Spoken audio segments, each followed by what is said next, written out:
How you doing, David? Good. How are you? I'm doing well. It's been a good day. Been I excited kept for this, towards and I the end got of my the got my book. beverage ready. I kept thinking, I'm like, he needs to do a map of this world. He needs to do a map of this world.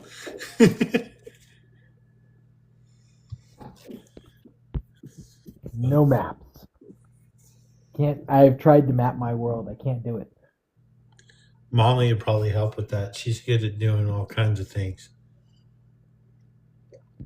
There might be a creative way to do it, but since part of my world's issue is you cannot. It's designed to not be mapped. So, um, but yeah, I was let just me thinking of get the it set parts up that weren't in the green for mist. us. Uh, but I'm trying to get people in here, and then we'll see where it goes. But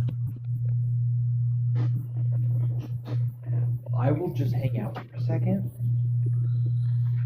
and then you can have your way with me, I guess.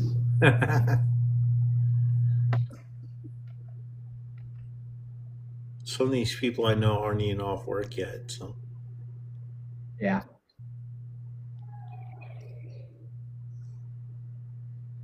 So a few years ago, I had this weird thing. I got COVID, like many of us during the pandemic, and I had a rather minor case. But a few months after having COVID, and I got COVID during January, so it was like dry January, and I wasn't having anything to drink. And I'm not a heavy drinker. I um, had some wine at dinner, and I felt terrible afterward. And I noticed that every time I was having alcohol, I had just having these terrible experiences. So I went to the doctor. They couldn't figure out what's wrong with me. They just thought I had gastritis. But like gastritis affects you if you also have like spicy food. Spicy food didn't bother me. But it was like I developed this allergy to alcohol. So in the meantime, I got really into the non-alcoholic beer scene. mhm. And then suddenly, about like 3 or 4 months ago, I was at a friend's house who he actually is a distributor of wine. So that's what he does. So he had some bottles lying around. He's like, "Do you want to taste some of this?" And I had a taste, and it was pretty good. And I ended up having like a full glass. And instead of swelling up, I was normal. And ever since then, I've been able to drink. So it was like a 3 or 4 year period where I was essentially sober, not because I have an issue with alcohol like an abuse. It was just I would Right. swell up. I had an allergy. And it's funny because it seems weirdly gone. So it's one of the weirdest experiences I have had in life, where it's like for 3 or 4 years I was allergic to alcohol. But other than that, I'm fine. Very weird. Hey Ashley, hey Michael. We're interviewing Brendan this week, the author of Crimson Legacy's Acid Mist. Um, I know it's backwards. I don't remember how to mirror it. I was trying to set it up, and I'm like, everything's backwards. I know mine looks backwards too. Oh well. Oh, Yeah. here it is.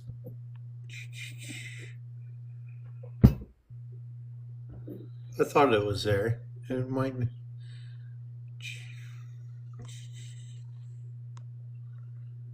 Did they move it? I don't see it. A big pop of paint in chaotic shapes. We're just waiting a few minutes to see if everyone else is coming in. But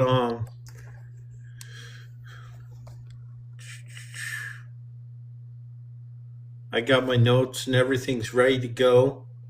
But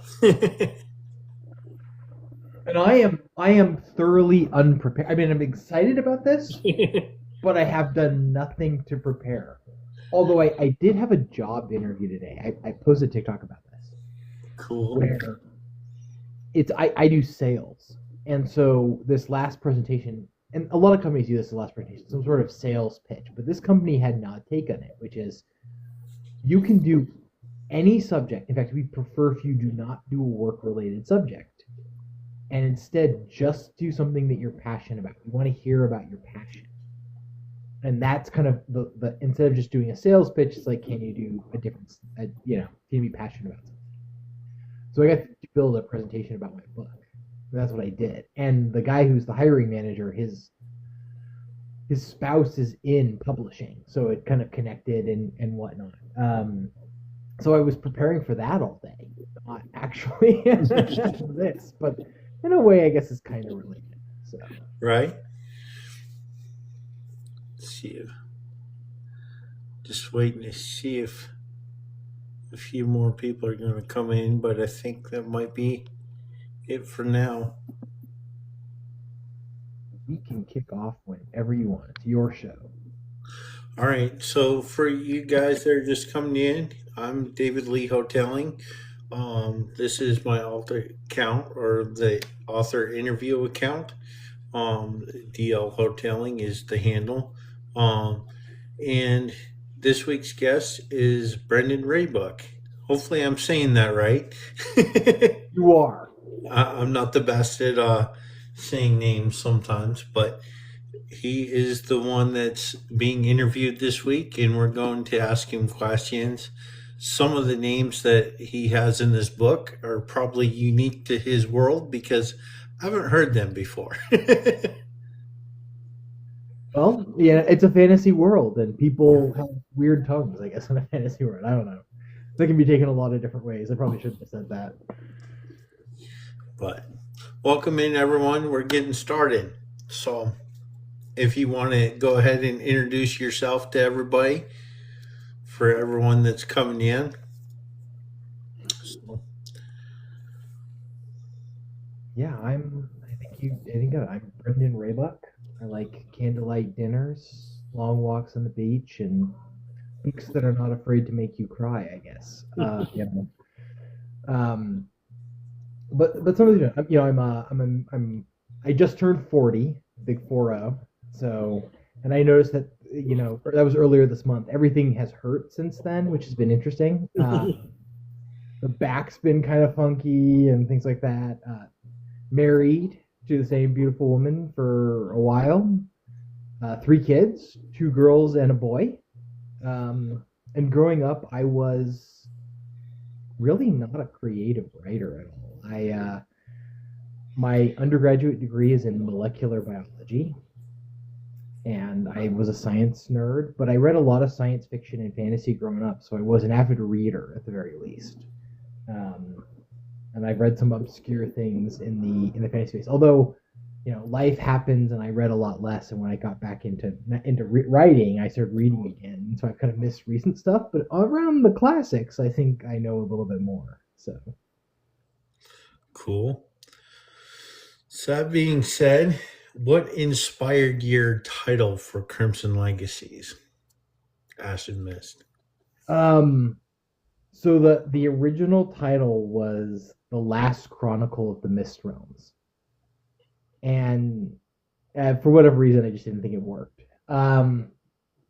Originally, I wrote it as one book, um, and I think David, I probably told you this before, but it was one long book, and it was terrible. It was the real. My brother gave me early help with that, and he said, your book has some really good ideas, but it's hard to find them among the crappy writing. And that may seem harsh, but actually really helped a bunch of things. And I ended up dividing that original manuscript into 3 parts, and I focused entirely down on book 1, which became Crimson Legacies. And certainly Crimson Blood and Legacies being, you're attached to a legacy. Most of my central characters are dealing with, at least in book 1, some sort of inherited legacy. Sometimes that is actually a literal inherited legacy, like the main character's magic in her blood. But it could be sort of something that they're dealing with, a legacy that they sort of inherited indirectly. So there's a lot of aspect of people's blood, who they are. It ties into violent legacies as well. So it's not necessarily the blood you inherit, but that you have spilled blood and you're an heir to that legacy. And so each one of my characters' journeys, to a certain extent, begins with some sort of tie-in to some legacy they've either inherited or are grappling with. And that is where Crimson Legacies came from. Cool. And then the book series, the Ash and Mist Saga, um, the ash comes from kind of this mythical place. It's called the Red Continent, and because it has red soil, and that's where this ashy look comes from. And you do not go to the Red Planet, the Red Continent at all in book one, or actually, you don't even go to it in book two. But it's this place where a series of events happen before the start of the novel, and they have a huge impact. It's a lot of the people's legacies tie into that. And then Mist is because the world that my fantasy book lives in is the Mist realms. So there are continents and islands, and when you sail roughly 3 to 4 to 5 miles offshore, you encounter a really thick fog called the mist, and you can sail into it, but the world, you have to follow a specific set of predetermined coordinates as you sail through the mist that kind of zigzag your way through in order to reach another location. If you go off those coordinates, you get lost in the mist forever. So it's very dangerous. Mist sailing is very dangerous. It's problematic. And certainly if you enter one of these predetermined routes because you can't leave it, everyone knows where you're going. So there's sort of this element of that this creates when it comes to navigation, particularly in book two, a unique way of how people travel from island to island, how trade gets developed. So Ash and Mist Saga, Ash Red Continent, Mist being an aspect of the world, and then Crimson Legacies, why book one is labeled that way. Cool. Well, that's a way more in-depth explanation than I was expecting, but it helps people get to know it. But who's your favorite non-spoiler character to get rid of? Just hit you with it. Oh God.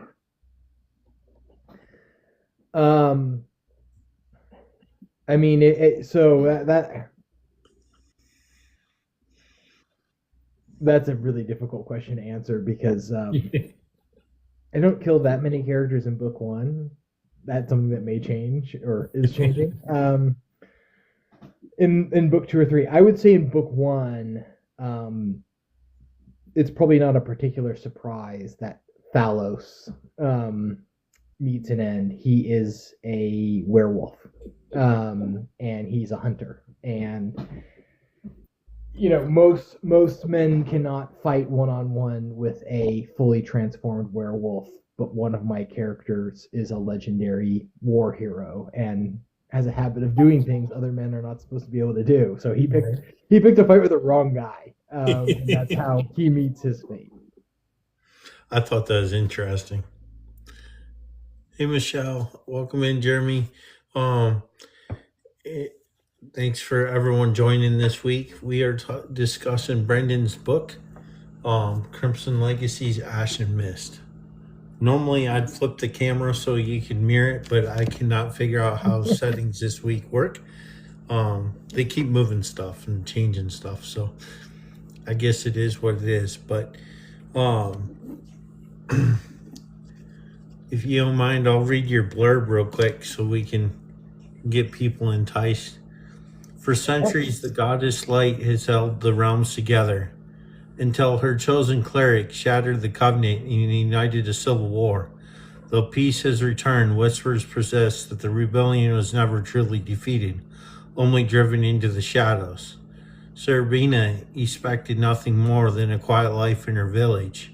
When a chance encounter awakens her heritage, she becomes a threat to the goddess herself, cannot ignore in the last hope for those who seek the truth behind the war. In the capital, Prince Rohirth struggles to fill the void left by his father's death.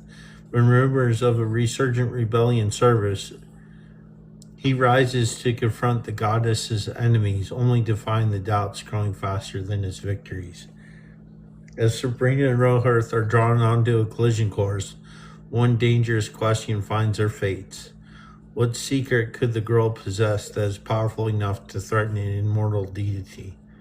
Crimson Legacies is a sweeping, character-driven fantasy that explores razor-thin line between virtue, corruption, faith, fear, redemption, and ruin.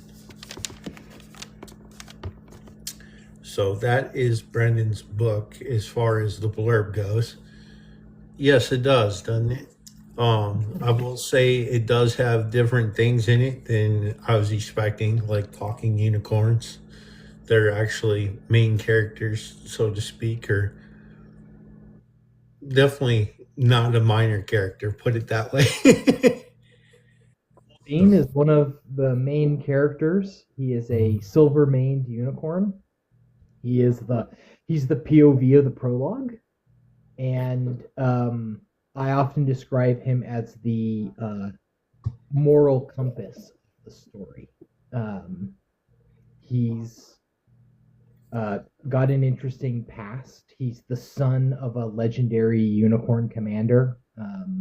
So in my fantasy world, unicorns have their own society, but it is interconnected with human society and other fantastical creatures. And they often serve as the cavalry for the military, which of course would make sense.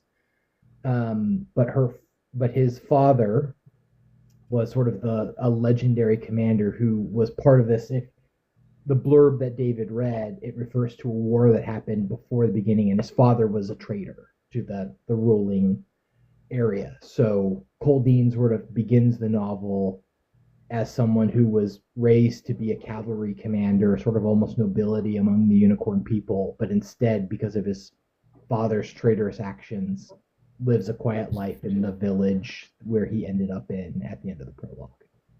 So, but he's sort of the moral center of the novels, the one who's trying to keep everyone going in the right direction. Jeremy's asking if they are herbivores. In fact, I have a dinner scene in book 2 that involves a group of people bringing in a custom plate for Coldeen the unicorn. So there's a suckling pig on the table, and Coldeen's like, I can't eat that. That's not my thing. He's like, oh, don't worry, we prepared a meal for you, unicorn. So, but that's a good question.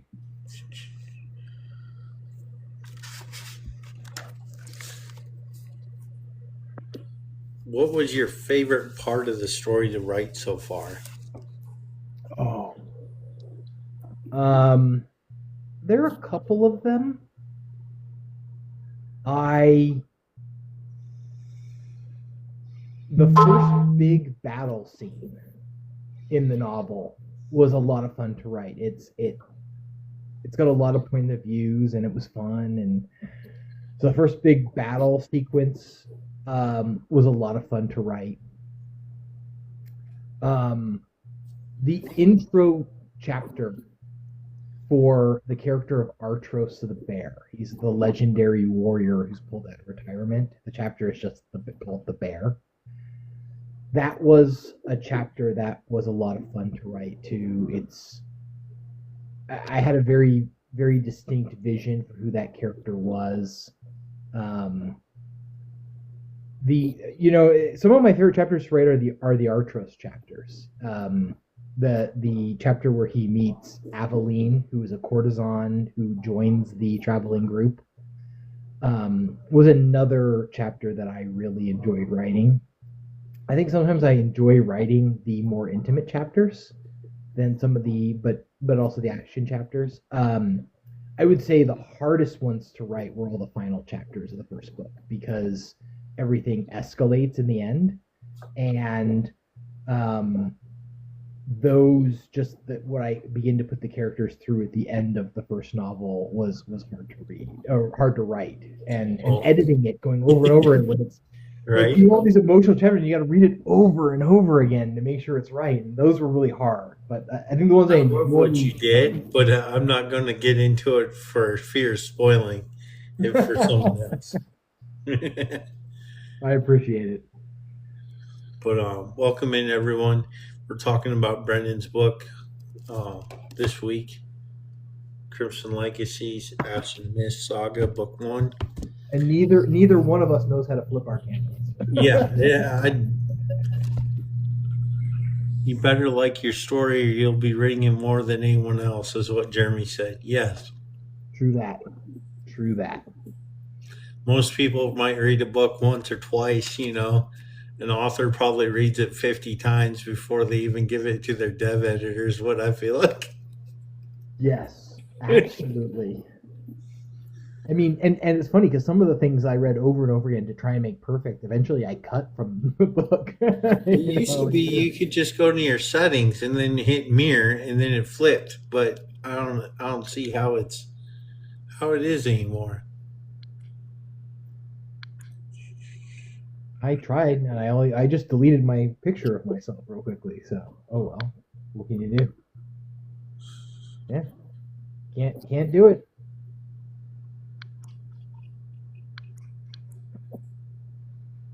All right, yeah. It's definitely not in that one. Addie, I agree. You are not a smart man, but you are a smart book daddy.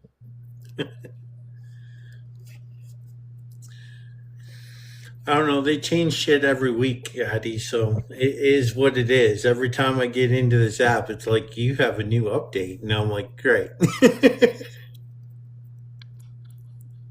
She puts her little glasses on. Whatever daddy wants, daddy gets. Right? Exactly. I mean, if I wasn't being lazy, I could probably look it up on the computer and be like, "Hey, do it this way," But I know, right? We're supposed to be focused. We're doing a show here, right? right? No time. We need a producer, a cameraman who knows how to do this stuff, right? What do you mean we're supposed to be tech savvy? All right. So, a common thread in your story seems to be, um, oh, that's one thing I wanted to talk about because this is one thing I really sort of thought was cool in your world. Is I'll get back to what I was getting ready to ask in a minute, but only the women seem to be able to wield magic in your world. Do you want to talk about that for a minute? Yeah, magic is interesting. There are um, 6 disciplines of magic, and you have to be born. I actually took some of this from Star Wars, actually, kind of it's inspired, but have my own twist that in Star Wars, Luke Skywalker has a lot of power because his dad was a powerful Jedi, right? These stuff seem to be inherited, but it's not always it's a little random too, like that people do not understand how the inheritance of these things work. And the same is true in my novel, except that only women have the ability to wield magic. So men just simply don't have the ability at all. And kind of like Star Wars, where the idea of the Jedi is they find a kid with power, they would take them and raise them in the Jedi Temple. They actually do the same thing with women. They raise them to be priestesses, what I call clerics in the novel, and they then are trained to use their magic, and then they become priestesses who spread the goddess, who is the divine ruler of my world, her mythology, her legend. They work with the people to spread the faith. There are 6 disciplines of magic, and typically a cleric only has access potentially to 1, maybe 2 disciplines. So the disciplines are mind, body, soul, which are the life disciplines, and then the natural disciplines, matter, time, and energy. And they all have different strengths and weaknesses. But what makes more powerful characters more powerful is that they can access more. They aren't able just to do more magic, but it makes all of their capabilities greater. So if you're a matter magic, you maybe have basic telekinesis. But if you're a matter magic who knows multiple disciplines or was born with that inherent ability, your matter magic is always inherently more powerful too, where you can like create a mountain if you want to, I guess would be the type of extreme thing someone might be able to do. But yeah, the decision to have only women wield magic was one for me. I tried to create this dichotomy in my world. The goddess is the supreme deity, but she's a physical being in the world. You can actually go talk to her. You see it? I figured it out. Did you get it switched? Yeah, it's switched. There we go. Dave's got it done. The basement helped out. There you go. Yeah, Starfire to the rescue. Um, but the twin pillars of of the society are built. There's the government, which is run by the royal family, and the king is selected, always a male, from the royal family. It's not always the eldest son of the royal family. The goddess, because she is the divine ruler, actually selects the king every time there needs to be a new one. The other pillar of society is the temple, and that is run by the high cleric and administers the religious aspects of society. And because women only have access to magic, it's very female dominated. So what I tried to do in the novel is create a society where men and women have slightly different areas of expertise and control, and it creates a little bit of a different society where there's inherently something only women are capable of doing, and there's sort of a realm. There's also some social commentary that goes on in that as well, particularly from the character of Serona. Serona is the witch character of my novel, and she's often commenting that because men can't wield magic, they're obviously the inferior sex. Now she doesn't like men, and she usually doesn't like anybody, so that's kind of her. But she will make sly comments about that, and those actually I was just writing more of those for book two. So yeah, she gets a lot more of her little angstiness in book two. Addie says your FMC isn't wrong. She is not my FMC. She is the mentor figure to my FMC. The sort of old, craggly, manipulative witch. Speaking of that, there's a line. I can't remember exactly what it is. She's crossing. Serena's questioning Serona, and it's like, "What are you going to do about it, you old hag?" Yeah. Or Artros is always fighting with her. Out of my head, witch. Right? Addie says she loves the men or lady. Sounds right up my alley. Yes, I think that will be a character, Addie, that you would enjoy. She's mysterious, old, and and always has a saucy comment. Welcome in, everyone. Just came in. We're discussing Brendan's book this week. It's a fast-paced fantasy. It is. Let's just be honest. It's a good, clean fantasy. I love that because a lot of things are like spice or dark romance right now, and it's just like it felt like a good palate cleanser today. So Well, I appreciate that. Yes, it's. I think it's sort of I don't object to spice in a novel, but for me, I want things in a novel or story to have a point. I mean, I think there was a time when like I think it was the early 2010s, like every HBO show had like a lot of sex for the just the point of having it, and I was like, well, it's not adding to the story. Um, I would not describe it as spice, but there are some more intimate scenes in book two, actually, of my series. Some of it is because some of the romances heat up, and there are some other scenes which means that the situation is intimate but not necessarily romantic. But there is this very singular point to those scenes. They add to the storyline, and I think for me, spice wasn't necessarily the point of my novel. I'm not against it, but if I was going to put something more graphic in there, there had to be a point to it, and it just never it hasn't come. And even as I write book two that has more intimate scenes, they're not spicy because I didn't feel, for me, the novel I was writing, that it added anything to it. Um, so yeah, I appreciate that because I wanted it to be clean fantasy fun, or at least to start as clean fantasy fun. It gets darker toward the end, and that is sort of the bait and switch that it makes. And book two kind of continues that, like the characters in book two start at that darker ending, and it keeps going in that route. but I mean, I wanted it to be, at least to start with, kind of a clean, fun adventure, and then have it build into something a little more complex as it ends and then goes into the rest of the series. Um, I guess it's Flavin, the captain Flavin? of the ship. Yep, the pirate captain, Yeah. Flathan and Breck. Breck seems to be the first mate, or the from what I was gathering. Yes, Breck And is also, the first mate, the shorter, chubbier first mate. Yeah.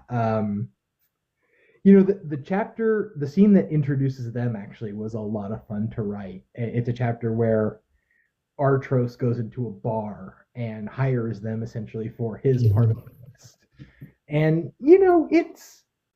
it's a kind of a classic, hero goes into bar, orders a beverage, meets with pirates. It's very almost, you know, go trying to hire Han Solo in Star Wars actually. Um but that scene was a lot of fun to write, and the pirates are, they're little lesser characters, but they're a lot of fun to write, and you know money is a great motivator for them. I think in some ways they're fun characters, but they're a little more basic than some of my characters. They're looking to get paid. It's pretty simple. They owe money, right? So are you there is it gives me the D&D vibes with Serona for some reason, because like she has this pouch or something that every time she needs more money, she just keeps pulling from it type thing. Yes, yes. Serona has a magical pouch that allows her to have basically unlimited Phone call. money. I'll call them back here in a minute, but But I will say, what it will be interesting is that pouch has more interesting connotations later on in the series. So it feeds a little bit of a plot device in book one, but there is actually, the reason I came up with that wasn't to solve the money problem, but to solve a problem in a later novel. And so there is actually a little bit of a point to that. And I won't go into the details for anyone who hasn't read the book, but um, the scene in which Serona introduces the fact that this pouch can produce a lot of magic, she describes how the magic was created. And that scene has some connotations and impact on the future story going forward. Am I going to see the new Star Wars movie from Jimmy Swagger? Mandalorian Grogu? Absolutely. And my kids are waiting for it to get tickets. So wait until it gets in the cheap theaters, right? exactly. I love that you thought that far in your next book. It made my heart happy at that comment. It was all supposed to be one book at first. So that, I wasn't thinking that far ahead. I was just, that was the story. I've had this story in my head for a long time. So anytime I have deviated within the story, it has been that as I wrote it, a deviation happened, but that deviation seemed to like always circle back to the primary plot line I always wanted to go on. So, some things like that always made sense. So yeah, I have tried very strongly to have an interconnected, cohesive story. I've had trouble with books or filmmakers that seem to just go off the rails. Someone asked about the new Star Wars movies. Like I don't like the sequel Star Wars trilogy. It's like someone made a film and then they like, I don't know where we're going, and there's no plan. And I have the same trouble with Battlestar Galactica. If anyone watched that in the late 2010s or late 2000s, great first two seasons of that show, like amazing television. And then from that point on, it's like you didn't know where you were going. So everything just kind of gets lost, and then nothing makes sense. And people say that about Lost, even though I wasn't the world's biggest Lost fan. Oh, Jeremy loves Lost. It's in the comments. Well, talks about I'm sorry then to it. we burst his bubble a little bit, but I'm not a huge fan. But I like a story that's cohesive. That something in season one, book one, the first movie comes back. It doesn't have to be explained. Something that seems innocuous ends up being important. And that was actually a trouble when I went through beta editing on this book because people would recommend, hey, for your pacing, you should eliminate this scene. Um, and I'm like, I can't eliminate that scene. Like, why? It's like, well, it's not critically important to the story. I'm like, it is critically important to the story. You just haven't read book 2 and 3 yet. Like, there's a scene toward the end of book 1 in which the character Tomar, he's Sarah Bina's older brother, is just having a picnic with his girlfriend.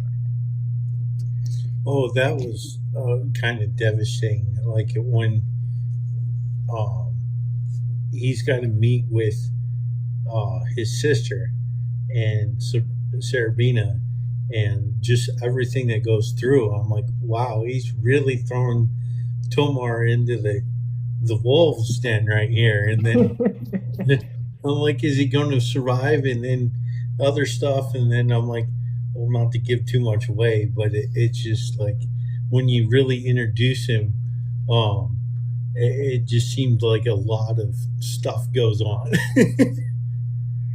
Yeah, I mean, he actually gets a lot more page time in book 2.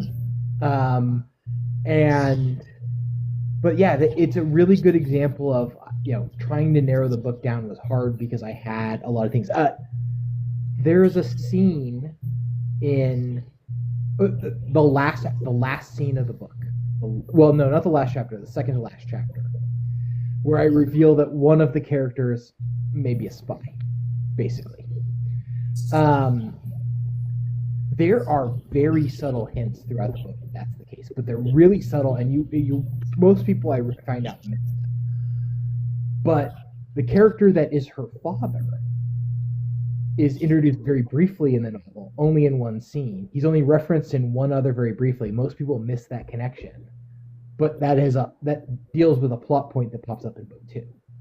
Cool. So, like, where a lot of it is that I have like a plan for everything, but like sometimes my beta editor is like, this doesn't make sense, like, or this is not bad, but you probably should cut it because it's not moving the plot forward. I'm like, well, then I have to explain everything when I get to that chapter in book 3. So, putting little Easter eggs out there, Addie says, challenge accepted. I'll find the spy. Good luck. You probably will. I don't do that. I'm not trying to hide it. It's just it's very gentle, the suggestions.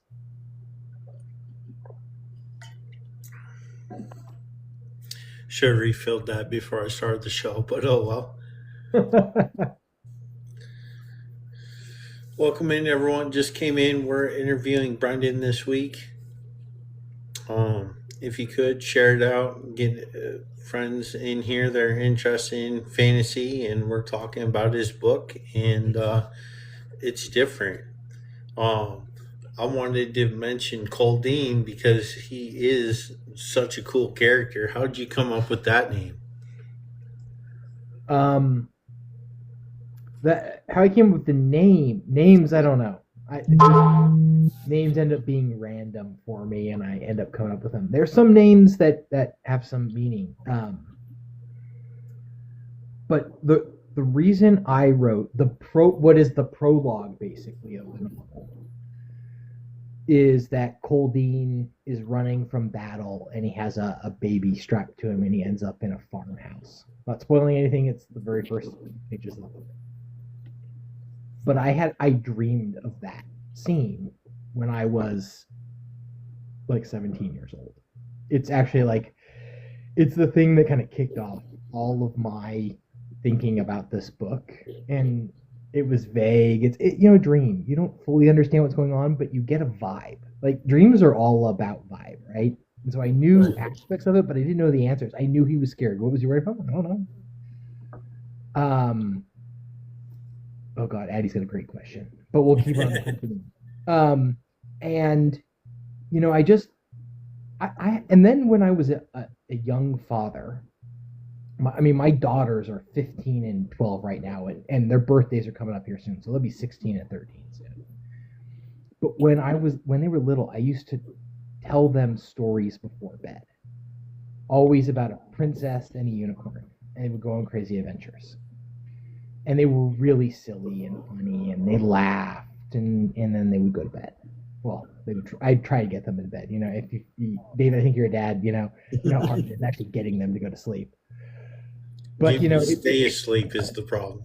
yeah, it became this tradition, and so like I've kind of had this thought about unicorns in my head, and going, they're always these magical creatures, and the unicorns in my story are I have, well, they're not necessarily unmagical, but I imagined a society. What would unicorns be like? There's a distinction between unicorns that are raised in cities, which cities have to account for a unicorn population. There are unicorn districts in most cities, and they're not filled with tall buildings because unicorns don't like going upstairs. But they don't necessarily always see eye to eye with more wild, what I would call plains unicorns, who run along the northern plains. Their societies have factions, and I think if you're going to create a species, and I'm not creating unicorns, have been around for forever, but I really wanted to think through the implications of what would a society like that be like? And then, of course, it's an integrated society with people. So, what are the aspects of that where you see those integrations? And that kind of became the base of Coldine. I imagined a society that was somewhat militarized, and with Coldine's background being a unicorn, but the son of a powerful unicorn general, a commander of the royal cavalry, I thought of him as someone with this sort of almost militaristic background and kind of a code of honor that would rise out of that, a sort of a militarized society that said, we prize our heroism, our bravery above all else. The unicorns discuss that, when they die, but the herd lives on, right? They live and die for the herd. There's a little less individualism to their society, and that kind of added up into Coldine, the character, as the primary representation of that to of that society to the reader. It's a good thing you bring that up because even though Coldine is a main character in your book, at least in book one, um, it feels like he would stand out because he's got a silver mane. He has characteristics that like it would just make him pop compared to a regular unicorn, if that makes sense. And I feel like, well, this probably ties more into the spy thing, but I feel like he's more of the recognizable part of the group versus the rest of them, if that makes sense. Yeah, when I always have the question which of the characters are most like me, and I'll say that when we get to it. But yeah, he's it Crimson Legacies, as I mentioned, all of these characters are dealing with some sort of inherited legacy, whether it's and you don't always know what it was. Serona is dealing with an inherited legacy of her own in her own way, but you don't really know what that is until book two.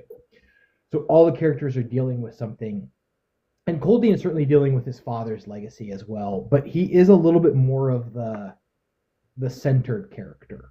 Sarabina's 15. She's an adolescent. She's still finding out who she is in this world. Some of the other characters are damaged emotionally from things that have happened to them. And so Coldine is really the anchor of the story, I think. And I intentionally designed him that way.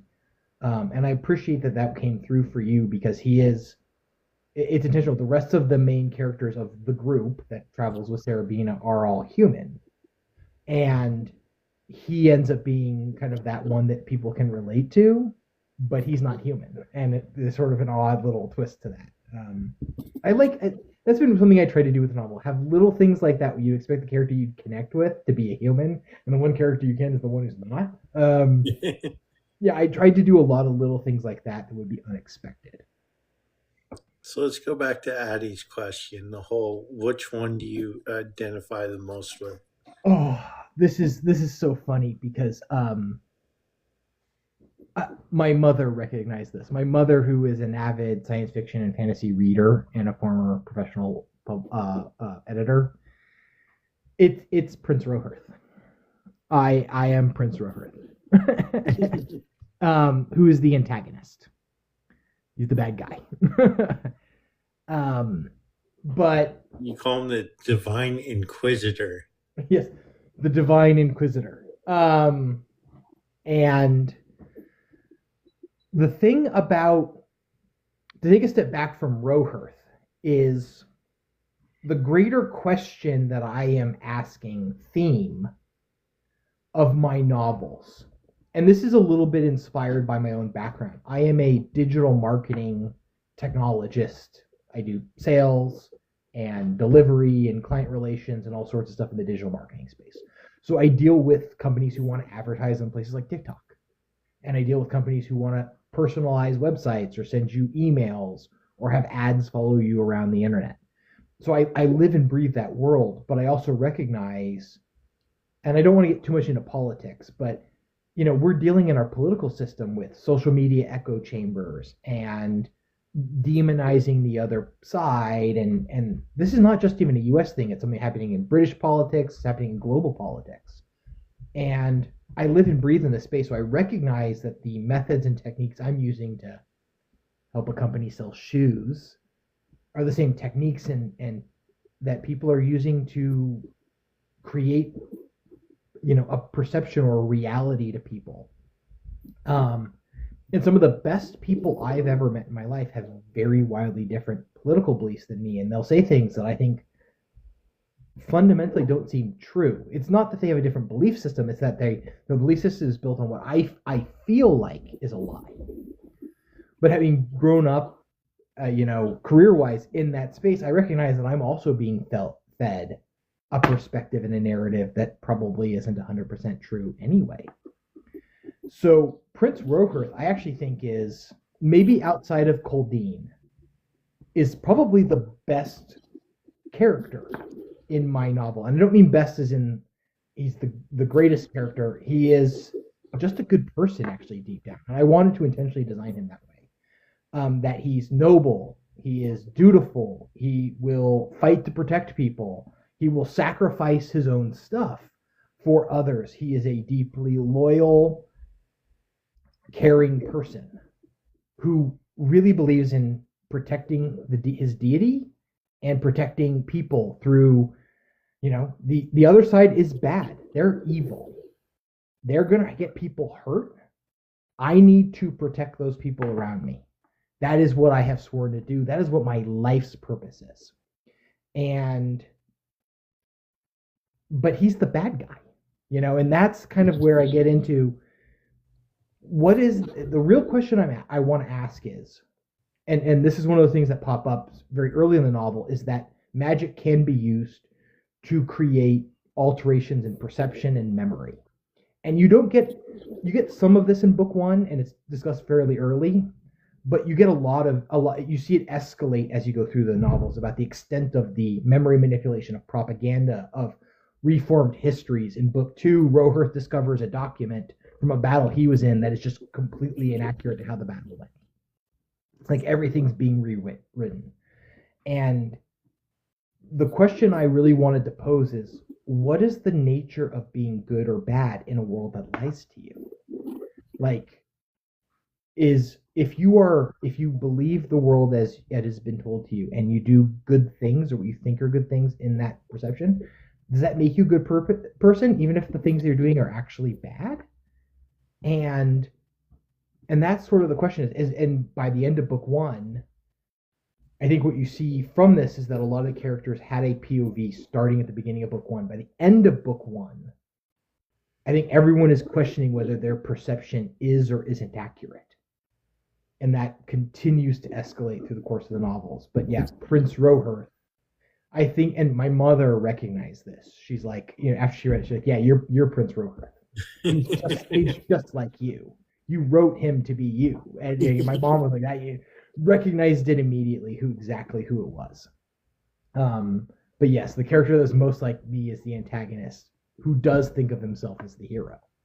But I think because he is a relatively smart guy, he actually begins to question what is going on. We got another comment from the basement. It says, "Who determines if it's bad or not? Everyone's moral compass is different. This is interesting." Yeah, and also, even if your moral compass is the same, if you're running off propaganda that you can't or that you don't know, like if someone keeps telling you that is the bad guy, they're murdering all these people, they're really, really terrible. If you're the guy who's supposed to stop the bad guys, which is what Prince Rohirth's job is, and everyone's point, like, and your divine deity who's ruled the world for 1,000 years and brought peace and stability to the world is telling you that's the bad person. That is the heir to all the bad things that happen.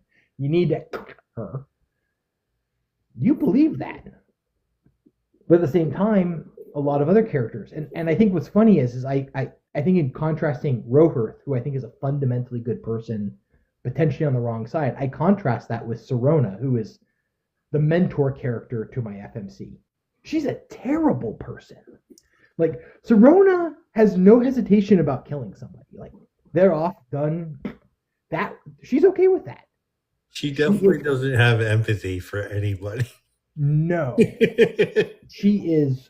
For her, the method is irrelevant. I just need to get the job done, and the fastest way to do that, no matter what it takes, I'm willing to do that. And she doesn't have it. Yeah, no sympathy for other people.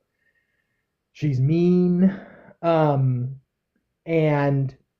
I like this little dichotomy of Rohirth and Serona, because Serona is like this bad person on the right side, and Rohirth is a good person on the wrong side. And there's a lot of dichotomy that goes on with my novel of having characters who represent different opposites of each other. And that's one of those things that I really like about what I created within the novel. But yeah, who determines what's bad or good is a really good question. And one of the things that Prince Rohirth struggles with is he sees in the course of his duties bad things happening that come out of the result of his actions.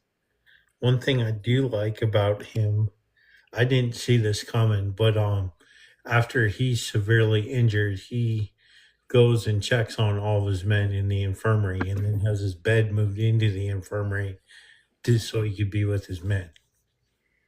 Yeah. I did not see that coming. I'm like, he's got empathy. I'm like, he cares about his men, even though he lost so many men because of his dumb decisions. But yeah, I mean, he's duty first, and he very much ties his faith in his religion to his protection of his people. He is a prince of the realms. He's fought for lives. His father is was the hero king. So he ties those two things really closely together. The saying of the goddesses, when you're in their temple, their version of church, we will have peace, and then the congregation replies, because of her. So peace, prosperity, everything comes from her blessing. And so he ties those inherently together because that is the message of his religion, that by doing what my goddess asked me to do, I protect people. And so he's a deeply empathetic character who cares about the people around him. And, he's sacrificed his love life too, right? There's a recurring character in the novel, the Lady Amira, who is his, the woman he's really always loved and has always loved him back. They're not together. They're not married because he is always going out fighting evil because that is what his goddess demands of him. And he's willing to put the things he wants in life aside to fulfill, that duty. And so I think someone's primary motivation is to protect those around him. Can that be manipulated? And that's one of the questions I ask myself as I go through kind of writing novels. What is that evolution, that almost deconstruction of faith and propaganda and whatnot happen with all these characters?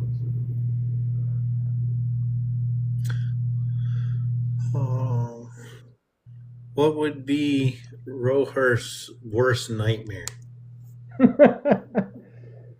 Oh God.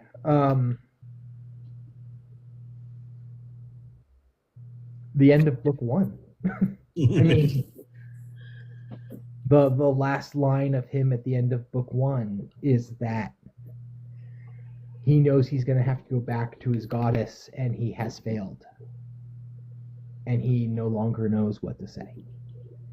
That for him is his. I mean, the basement. Well, it just seems to me like it's his second time, at least in book one, of him like coming back to the goddess and being like, "I screwed up." Yeah, and it's and that was something I wrestled with because he is supposed to be competent. And as I went into writing book two, I it was something that I did question a little bit. Like, how do I make sure that you feel like he's competent? As I continue the story on, and that was something that popped up. But yeah, he's now wrestling with that challenge. He's failed his deity. I mean, if Jesus showed up and looked at you and me, Dave, and like, yeah, your guys' books suck. Like, you're kind of like, it's one thing if like your friend does that, but if it's like it's Jesus coming down and doing it, you have totally failed me with your writing. That has a different impact, right? Right. And that's exactly the thing that is his worst nightmare, and that's where he ends book one. Is not just he's been physically broken, but he has been, emotionally and spiritually broken. Of course, for the rest of the series, it allows me to build him up into a potentially different character. So we'll see how that goes. But yes, that is his worst nightmare. Pretty much the end of book one. So, so, I had the hardest time saying her name. It's Sarah Brina, right? Sarabina actually is how I Sarah pronounce Bina. it. Okay. Sarah Bina's favorite article of clothing, because you don't really describe it more than a cloak. So I'm like, I don't know. So Sarabina is a little bit of a tomboy actually. So it'll be trousers and a blouse, but something that she could run, jump, and hide in. She's a country girl. She grew up in a village. Parents are farmers. She likes running around, hopping on her pet unicorn, as I like to jokingly call the Coldine, and riding and adventuring, and she's got a little spunk to her. So yes, I don't do a ton of job right describing her clothing, but yeah, it's I would say trousers and a blouse, the type of thing that a farmer, medieval farmer would wear. If you could ask the bear in your story one question, what would it be? How many cave trolls did he kill that one time? I mean, really, there's a reference where he's in a bar and someone asks him, "Hey, is it true you killed 5 cave trolls?" And he goes, "8." The guy's like, "What? 8 cave trolls?" Um, it's funny asking that question because I have so much of his backstory written in my head, and some of it is relevant to what goes on. There's more going on with all of the characters. Serona, Artros, Aveline has a whole backstory in book two. So it's hard knowing what question I would ask him because I feel like I would know the answer or have already, posed the question. So that's a really hard question to answer. I don't.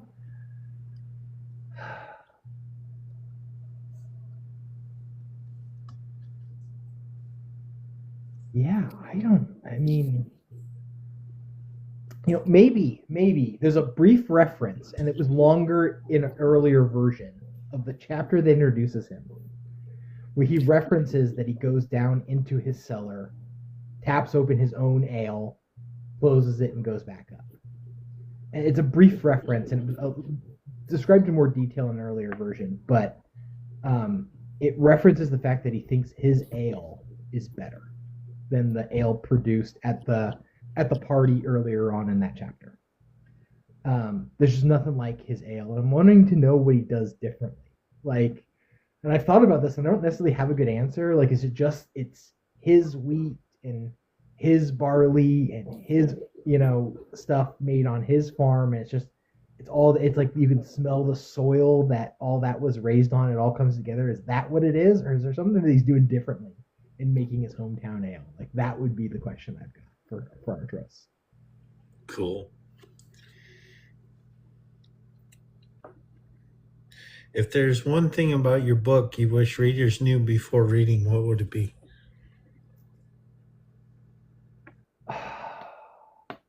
I feel like I really, you mentioned this, and I feel like several people I've talked to who have read it mentioned this, that they feel like the book is not what they expected.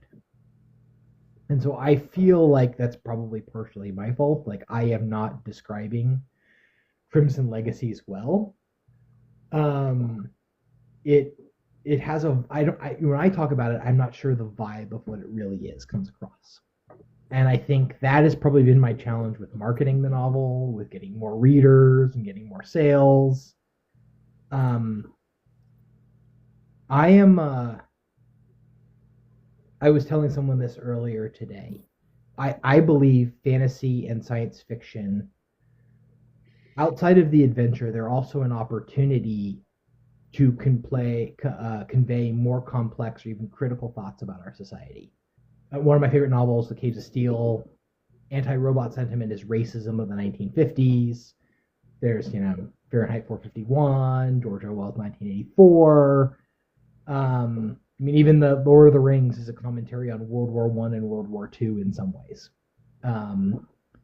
And for me, I think that people are expecting an adventure story, and it certainly is an adventure story, but there is a deeper thing going on in it, and I think that comes away in a way that people don't expect. I think there is a little bit more to my novel than what people originally think they're signing up for, and I wish more people. I wish I had a better way of conveying that to them. I'm trying to remember the ship's name. I forget to write it down. Storm's Widow. Yeah. How did you come up with that name for a ship? Like all names, I have no idea. You just drew it out of a hat. You're like, this is going to be cool. It's going to be a big portion of they're on this ship a good portion of the book. So. Oh yeah, and they're sailing in the outer realms in book 2, so they spend plenty of time on the Widow. And I even had to come up with a second name because they're boarded once, and he gives an alternate name, the Driftwood Belle. So I had to come up with a second name when they're boarded and trying to get through inspection. The Storm's Widow. Yeah, I don't know how that came up. It just sounded like a fun name for a pirate vessel. And then, the Driftwood Belle. I wanted something that could be. The next line is the inspecting commander going fitting, and so I wanted something that someone could like Driftwood, and how that came up. But yeah, the Storm's Widow just seemed like a good name for a pirate vessel. I mean, nothing more than that, actually. Well, welcome in everyone just came in. I know a few people have come and gone, but we're wrapping it up tonight. I was going to open it up to our basement and see if they had any other questions for Brendan and go from there. Yeah, happy to write some questions.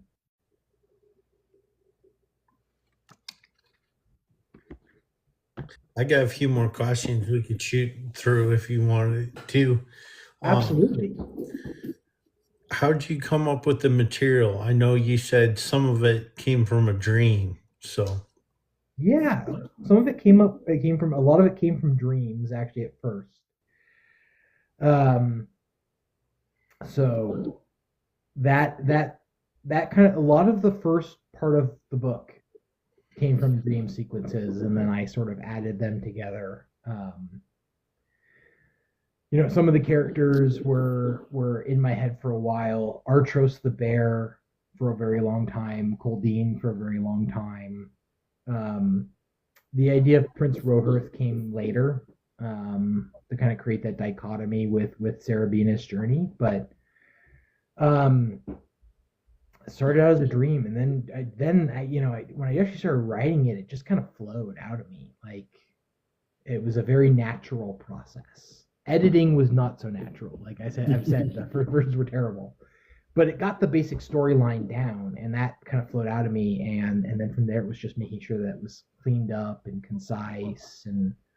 Um, and then the other thing is because I'm bouncing from character to character, with multi POV, it's been just a challenge to make sure that I hit a lot of the emotional beats that I want to. I don't want something to suddenly be even if it's unexpected. I want it to feel natural by a character's response and what they do in a situation.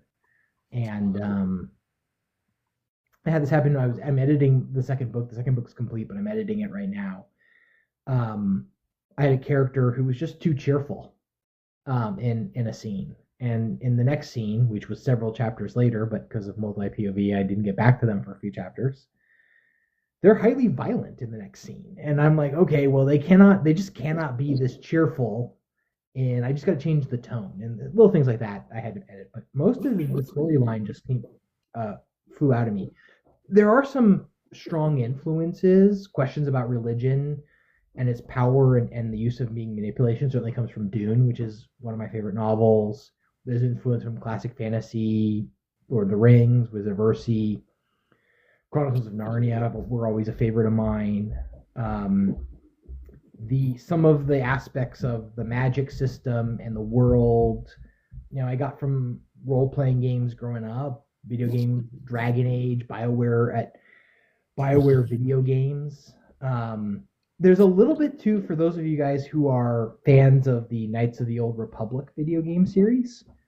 There's some analogies to Amalia, who is the great cleric who led the first rebellion that happens before the story and afterward.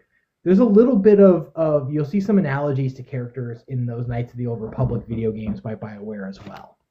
So there are lots of stolen aspects from other science fiction, fantasy, Star Wars, Lord of the Rings. I actually think when I look at the entire plot of the novel, the whole series, it is basically a BioWare video game. Opening sequence, which is book 1. Book 2 is, go to a handful of different locations and you've got kind of a mini quest in there.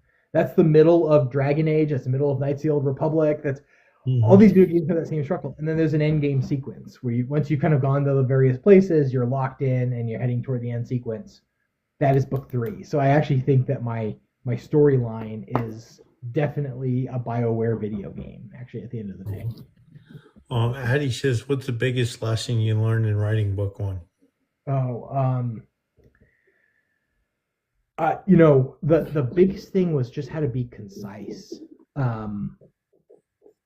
My first version of book 1 was like a manual. I mean, it was boring almost. But honestly, I do refer back to some of the early versions because it has some of the world building background that I actually would like to have described out to myself so I can write it correctly. But my writing style from beginning to write till when I published, I am a lot more concise and curt in my writing.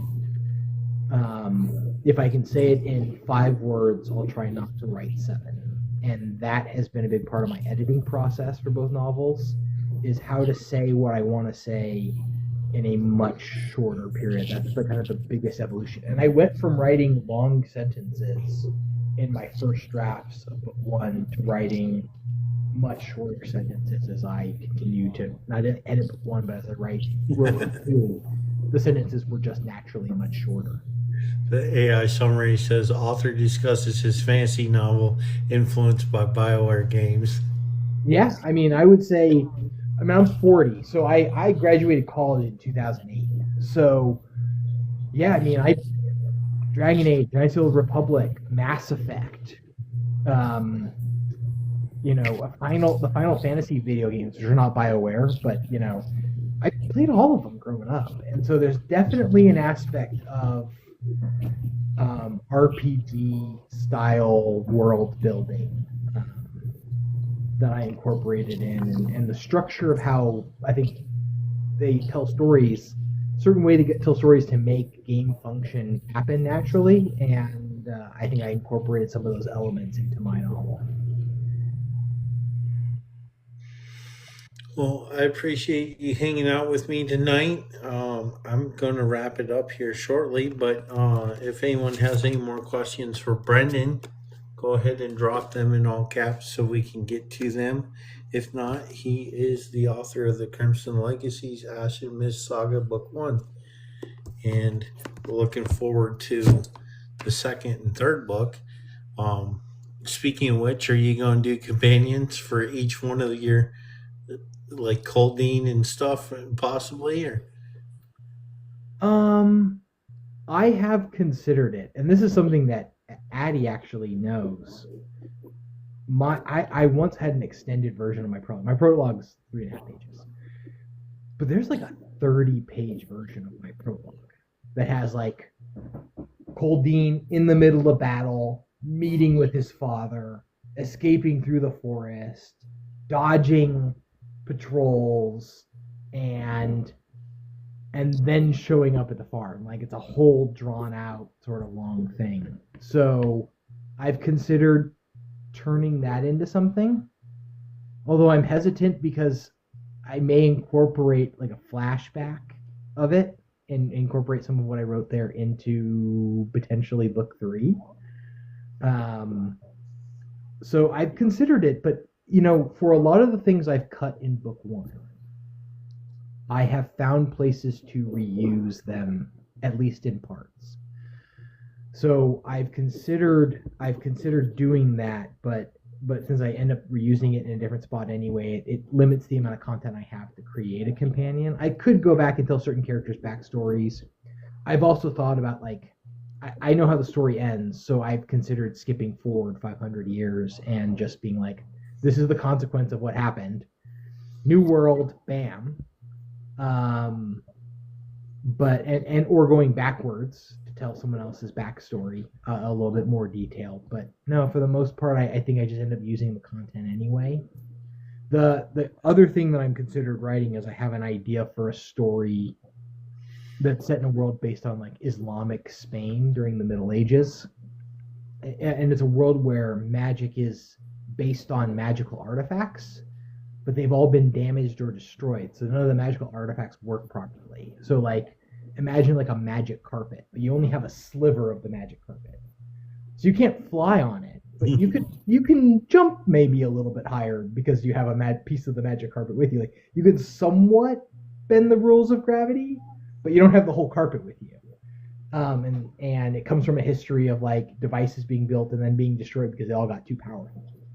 So, but there's slivers of magic there. So I've got an idea for maybe a second series potentially, but no, I think once I finish book three of the Ashen Mist Saga, I probably will stop there at least for a while. It's a big world. I could definitely go back and revisit it. There'd be plenty of stories I could do, and there's reference to histories before and lost, and I could do the future. But no, I think I'll let it sit for a while. all right. If you could have any rendition of this, whether it was live action or an MMO or on screen or live action, what would it be? Or all the above? Or I would do it live action, but I would do it like a Netflix series. I wouldn't want to do it a movie because I think it requires it requires more time than I think a film. So I think if you were to do a Netflix series, 6 to 8 episodes for book one, 6 to 8 episodes for book two, 6 to 8 episodes for book three, that would be how I would do it, and I would do it live action. I even have some mental notes. What's funny is I have mental notes for a lot of my characters who I would like to play them, but most of them have probably aged out of where I would put them. So Um, I was running into that with my main character from my the Vicksburg Phoenix the other day because like the youngest because my main character when you meet her she's 18, so trying to find a character that would uh, like embody her for the story. I'm like, everyone keeps aging out like every few years, and it's like it's hard, you know. the actor I've always envisioned playing Artros the Bear is Ron Perlman, who is Hellboy, and Ron Perlman's been around forever. And he's done a lot of roles where he's wearing heavy, like Hellboy, where he's worn heavy prosthetic makeup. Um, but Ron Perlman is like almost, I guess almost like, yeah, he's like 78 or something now. Like he's not going to be swinging an axe around like Artros, who's more like in his 50s.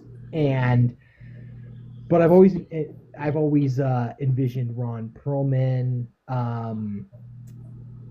The actress that I've always envisioned for Aveline, and the physical description matches hers, is God, the she's the female lead in the first Daniel Craig Bond film. Eva Green is Aveline, who I designed her off of. Um, I've always thought of Cole Dean's voice being Idris Elba. Which I guess would work. He's not aging out of the role of a voice performance. So yeah, there are a couple of people that I've like, oh yeah, I designed, or I imagine, when I imagine the character, I think of a specific actor or actress. Cool. Well, that wraps up my questions for this evening. It's been a pleasure, Brendan, getting to ask you questions this week. Next week, I have a possible lineup with T.G. Brown. We'll see if that happens. The author of um, Jericho Burning, Clearwater Revival, I think, and a few others. Um, he does westerns and psychological thrillers, so he is someone that I look up to. He is a full time police officer, and if I get back to him, he may be on the show next week. So, Well, that sounds like a great lineup. So I appreciate you having me, and I will certainly be here next week to as a watcher. So that sounds exciting. all right, y'all have a great evening. This has been Brendan of Crimson Legacies. Go pick it up. Thank you.